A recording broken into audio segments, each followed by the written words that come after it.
Hi, I'm Colton Hessler, I'm Gavin Strauss. and welcome to our Veterans Day broadcast.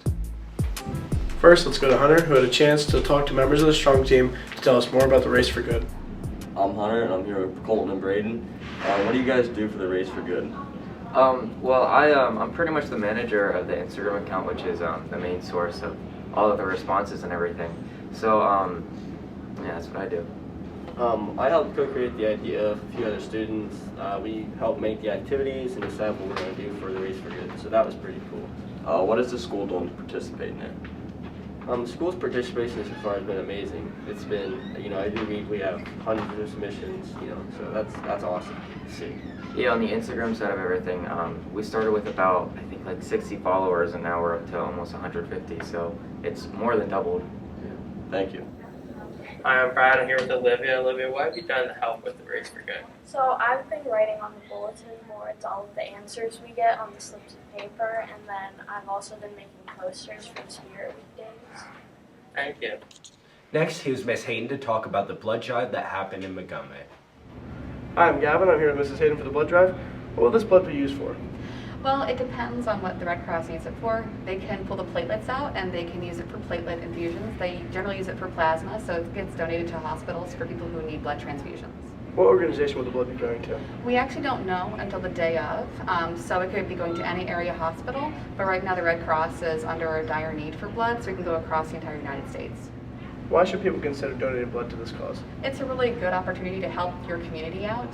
There's always need for blood. People have surgeries, and right now with COVID, there's a lot of health crises out there. So giving your blood is one way to help people with, again, plasma infusions or whatever we need, platelets, you name it. It's just a really good opportunity to help your community. Thank you. We got to talk to Sarah Turner, who represented Montgomery Area High School in the Flaming Foliage Festival. Hi, I'm Colton Hessler. I'm here with Sarah Turner, our school's representative from the Flaming Foliage. So, Sarah, what exactly is this festival all about? It's a fall festival showcasing different girls around the area and their academic excellence. It's held in Renova. All right. So, how did you do at the festival?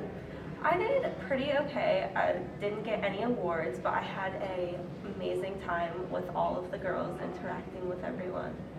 All right. And if you had one piece of advice for people who want to do the Flaming Foliage in the future, what would you say to them? Bring way too many outfits. You're gonna need all of them. All right. Well, thank you for your time. Thank you. Now, let's go to Miss Eichner to wrap up the fall cheer season. I'm Hunter. I'm here with Miss Eigner. Can you give us a recap on the cheerleading?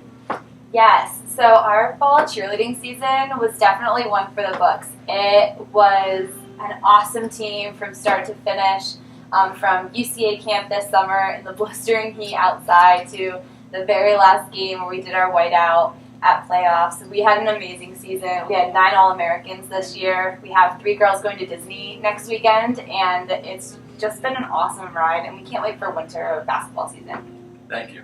Thanks to Mrs. Carmisi for taking time to be our featured teacher this week. Hi, I'm Natalie, and I'm here with Mrs. Carmisi, this week's Teacher of the Week. So, Mrs. Carmisi, what do you teach? I teach 7th grade English Language Arts. So I'm responsible for helping kids transition from 6th grade in the elementary and getting them ready for what they can expect in their English classes in junior high and high school. Awesome. So, what do you do in your spare time? I don't have a lot of spare time because I'm a newer teacher, but when I do have some time, I like to read books. I especially like to read some newer books that I can recommend to my students. Awesome. So, what made you get into teaching? Well, teaching is kind of a second career choice for me. When I came out of college, I was a writer for a marketing agency for a few years.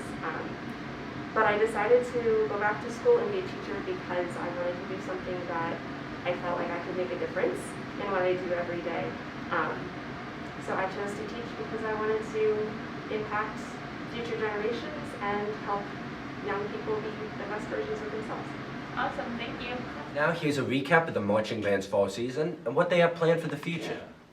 Hi, I'm Nate. I'm here with Mr. Wren talking about the marching band. So, Mr. Wren, how did your season go overall? Overall, it was fantastic. It was really good to get back to kind of a more normal, active schedule, and the kids in it just played the heck out of everything we did. It was a blast. All right, that's great. And for those unaware, what do you all do besides football games? We do all the football games and playoffs, as well as several local parades. We go to carnivals and fairs. We go to Bloomsburg Fair.